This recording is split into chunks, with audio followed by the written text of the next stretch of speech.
दोनों संतों को नमन करता हूं। दीपांकर जी भी इस फार्म हाउस के अंदर इस स्टेज की तरफ आ चुके हैं। मेरा परम सौभाग्य है कि दोनों संतों के सामने मैं अपनी कविता पाठ करने जा रहा हूं। आपसे अनुमति चाहूंगा।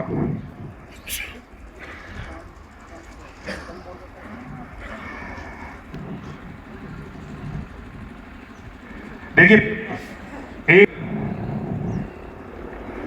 क्योंकि ये भाव लिखने का जो क्रम है, बस आप सिर्फ 5 मिनट में लूंगा और 5 मिनट तक जब तक मैं बोलूं आपसे यही गुजारिश है कि बस आप ध्यान से सुने, क्योंकि कविता जो मैंने लिखी है वह आपके अंतर्मन में उतर जाए, मेरा लिखना सिद्ध हो जाएगा। तो सबसे पहले मैं पंक्ति रखता हूं, एक शेर कि ईश्वर की मेहर बहुत है मुझ पर, ईश्वर की मेहर बहुत है मुझ पर, और अपनों का भी कहर बहुत है मुझ पर। दशा दिशा बदल दूंगा, अभी सहर बहुत है मुझ पर। और ये पंक्ति दीपांकर जी और हमारे अनंत जी सरस्वती जी के चरणों में कि तुम्हारे कदम जब साथ हो, हर कदम मुझे आगे आने को कहता है, और रोके जो कोई समंदर रास्ता, हौसला तुम्हारा राम सेतु होने को कहता है। तो ऐसी तो पुण्य है। और कुल से सभी यहां ताल्लुक रखते हैं, भगवान परशुराम के वंशज हैं।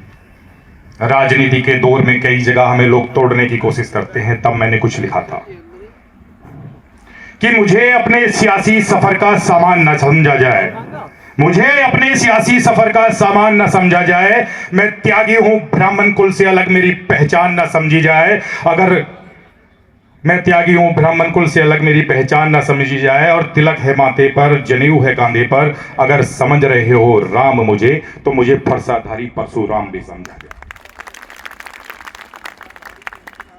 ज्ञानवापी का प्रकरण आपने देखा था, उसके ऊपर चंद पंक्तियां लिखी, कलम चली महाराज जी। और एक युवा कवि होने के नाते एक शांति संदेश कुछ लोगों को मैं देना चाहता हूं कि जुम्मा जुम्मा जुम्मा जुम्मा पैदा हुए हैं 2-4 दिन तुम्हें, अभी तो दिखाए एक शिवालय, खुद ने दो खुदा की खुदाई को हिमालय तक दिखलाऊंगा मैं। और मुद्दतों से जो नंदी आंखें पथराए बैठा था, इन बंद तहखानों के ताले इन संतों से ही खुलवाऊंगा मैं। और अवधेश कहां दिखते हैं? अवधपुरी में। अवधपुरी में अवधेश देखे, द्वारिका में कृष्ण दिखते हैं। जाए हैं सभी एक मां के, मान लो वरना कब्रिस्तान के नीचे ढके शमशान के शेष भी दिखलाऊंगा मैं। और हूं मैं भारत, अपनी जिंदा तस्वीर दिखलाऊंगा मैं। और सरहदों से थोड़ा हटकर पहरा देना, और घुसपैठ की सोच से भी परे रहना, वरना लाहौर के प्राचीर के नीचे, तिरंगे से के नीचे राष्ट्रगान तक करवाऊंगा मैं। और देखिए, जकड़ी सी थी मां भारती, जकड़ी सी थी मां भारती, बेड़ियां कट रही हैं धीरे धीरे, खुलने दो हाथ अभी इस घूमते ग्लोब पर, हस्तरेखाएं अंकित हैं, उनके चिन्ह तक भी मैं दिखलाऊंगा मैं। तो जरूरत है हमें इकट्ठा होने की। और अभी हम बात कर रहे थे, यह सम्मेलन संयुक्त सम्मेलन है, जहां पर अनेकों राज्यों से और जिलों से लोग आए हैं, और हम संगठित होने की कोशिश करते हैं। और हम कहते हैं कि हम मुट्ठी भर हैं, तो इस मुट्ठी को ऐसे रखने की आवश्यकता है, ऐसे करने की आवश्यकता नहीं है। बंद मुट्ठी यदि किसी पे लगती है तो ज्यादा तेजी से लगती है, बशर्ते चांटे से।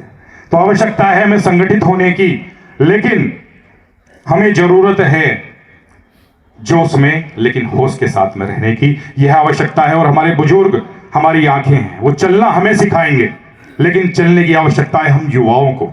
हम भ्रमित होने की आवश्यकता नहीं है। अब 2 पंक्तियां और रख देता हूं, उसके बाद में दूसरे कवि विकास त्यागी आएंगे। वो भी कुछ रोज लिखता हूं, एक रोश लिखता हूं मगर होश लिखता हूं, एक जोश लिखता हूं, नशों का दौर लिखता हूं, युवा जगे वो शोर लिखता हूं। और झूठ को चहुओर लिखता हूं, सच को पुरजोर लिखता हूं, और प्रलोभन को कमजोर लिखता हूं, और संघर्ष को घनघोर लिखता हूं। भारती का तिलक लिखता हूं, हिंद दिखे वो झलक लिखता हूं, एक निर्भयता लिखता हूं, बस मैं भारतीयता लिखता हूं।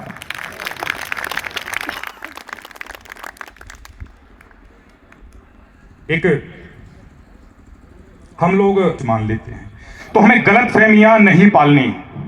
उसके ऊपर सिर्फ एक पंक्ति है, एक कविता पाठ मेरा रहेगा कि गलतफहमियां जब पलने लग जाती हैं, बाबा जी, गलतफहमियां जब पलने लग जाती हैं तो तालाब में होकर भी मछलियां जलने लग जाती हैं। गलतफहमियां जब पलने लग जाती हैं तो तालाब में होकर भी मछलियां जलने लग जाती हैं। और वक्त से हटा दिया करो इन्हें, वरना ये चींटियां भी पोखरों की तरफ चलने लग जाती हैं। कोई आपको खाना जाए, इसलिए संगठित रहने की आवश्यकता है। और मैं अपनी वो कविता अब आपके सामने रखता हूं, क्योंकि कविता सिर्फ 3 कारणों से लिखी जाती है।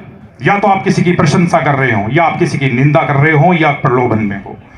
यानी कि प्रशंसा में ही वाल्मीकि जी ने रामायण रच दी। और जब कवि लिखता है तो मैं, यदि किसी ने अच्छा लिखा है तो मैं इसे किस नाम की संज्ञा दे रहा हूं। और ये कविता आपको समझने की आवश्यकता है, बिल्कुल बखूबी समझ में आएगी। बहुत इसके अंदर कठिन शब्द नहीं है कि यदि कोई कार्य अच्छा हुआ तो मैंने उसको किस नाम से पुकारा, और किसी ने बुरा कार्य किया तो मैंने उसे किस नाम से पुकारा। कि पतझड़ ठहरेगा घने मास, पतझड़ ठहरेगा घने मास तो मधुमास लिख दूंगा। और जेठ की तपती दोपहरी आड़े आई तो हिम पवन की बहती बयार लिख दूंगा मैं। और नहीं आया सावन समय से तो बगलों की भूख हड़ताल लिख दूंगा मैं। और किसान के जर्जर हालात होंगे तो ज्यादा होंगे तो धरा की बरसात लिख दूंगा मैं। और जब बर्तन बजने लगेंगे घरों के, देखिए यहां समझने की जरूरत है, जब बर्तन बजने लगेंगे घरों के तो 2 चूल्हों की बात लिख दूंगा मैं। इससे पहले भरत जैसे समर्पण का संज्ञान लिख दूंगा मैं। और मान गया है तो ठीक है, वरना 5 गांवों का प्रस्ताव लिख दूंगा मैं। और आ ही गया हट पर, फिर भी नहीं मानता है तो आ ही गया हट पर, कुरुक्षेत्र की धरा पर बिखरे खून के 18 पन्नों का इतिहास लिख दूंगा मैं। और कहते हैं बस चरखे से मिली है आजादी, कहते हैं बस चरखे से मिली है आजादी, अमर सबूतों के बुझे चरागों को झांकते रोशनदान लिख दूंगा मैं। और आजाद की गोली की पुकार लिख दूं मैं। और गर्दन खींचते फंदों का आकार लिख दूंगा मैं। और झांसी की रक्त चाटती तलवार लिख दूंगा मैं। और नहीं फाड़े इतिहास के काले पन्ने, इस छोटी सी कलम को सबको गद्दार लिख दूंगा मैं। और कबीर सुर प्रेम का भावार्थ लिख दूंगा मैं।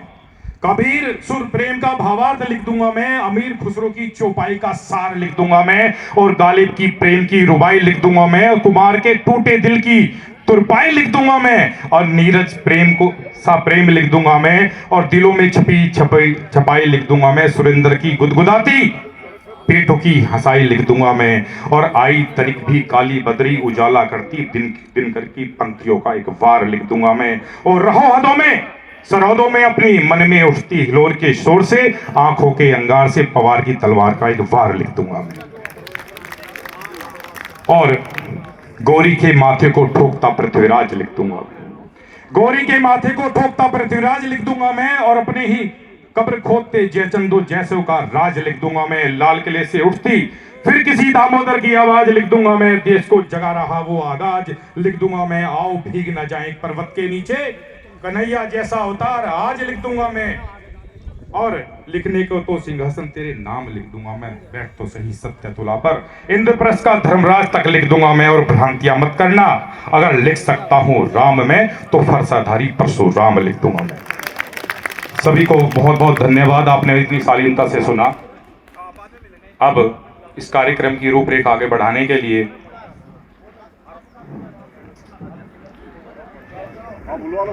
हाँ